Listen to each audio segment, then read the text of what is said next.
Bonjour et bienvenue dans cette nouvelle vidéo. Aujourd'hui on va apprendre l'allemand nature allemand sur un parking en Allemagne. Et qu'est-ce qu'on va apprendre? Eh bien en fait on va aller regarder les plaques d'immatriculation allemandes et voir qu'on peut apprendre plein de choses sur ces plaques. Alors petite explication sur les plaques allemandes. Alors déjà les plaques allemandes c'est ça, hein, d'accord? Il y a une ou trois lettres devant. Ensuite c'est deux genres de petites horloges qui ont à voir avec le TÜV qui est l'équivalent du contrôle technique en Allemagne.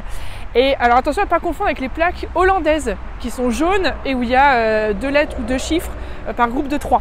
Donc là on a en Allemagne, on a ces deux lettres ici FR qui signalent que c'est une voiture qui vient de la région du Kreis de Freiburg. FR pour Freiburg. En fait quand il y a une lettre c'est des villes assez grandes, deux lettres c'est des villes moyennes et trois lettres c'est des villes plus petites globalement, hein.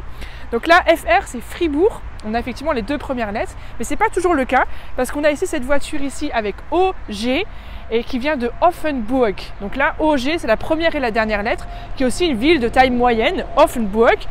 Et on a encore cette voiture ici où là on a une seule lettre, donc on voit bien que c'est une ville plus grande, le F qui est le F de Frankfurt. Donc on peut comme ça, en voyant les plaques d'immatriculation des voitures, faire déjà de la géographie, puisqu'on peut essayer de deviner d'où viennent les voitures, et à force on les connaît. Ici on a encore une ville moyenne qui vient à côté de Fribourg, EM pour Emmendingen, et sur un parking c'est génial, on voit plein de voitures qui viennent de plein de villes d'Allemagne, ça donne envie d'aller voyager.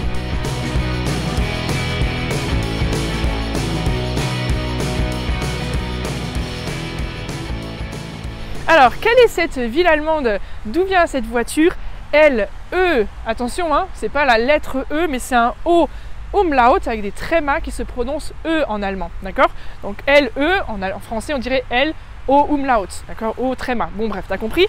Donc L-E, ça vient de Lörrach. Lörrach qui est une ville près de Bâle, donc dans le sud de l'Allemagne. Et cette fois-ci c'est une ville que j'aime beaucoup. On avait Fribourg tout à l'heure où j'ai étudié et là RA pour Rastatt où j'ai habité et travaillé pendant 3 ans en tant que prof des écoles allemandes, Grundschullehrerin.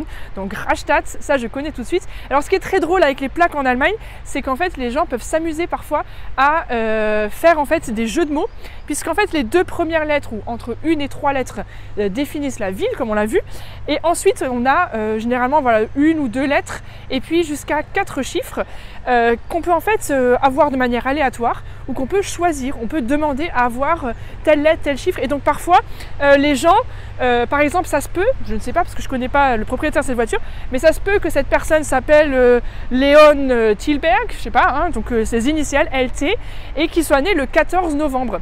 C'est tout à fait possible et ça c'est super fun parce que du coup les gens peuvent choisir leurs initiales et une date de naissance ou une date de mariage ou quoi, ou parfois faire des jeux de mots. Par exemple là, moi je m'étais toujours dit quand j'habitais à Rastatt que si j'avais une plaque allemande, parce que j'avais une voiture française, mais si j'avais voulu demander une plaque allemande, j'aurais demandé RA pour Rastatt et RE pour faire rare, parce que j'aime bien être un peu exceptionnel. Voilà, mais on peut faire des jeux de mots, c'est rigolo, et j'aime bien du coup regarder les plaques, essayer d'imaginer l'histoire.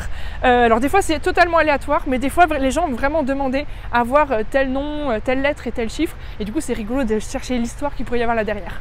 Et voilà quelqu'un qui s'est amusé, Frei, comme libre.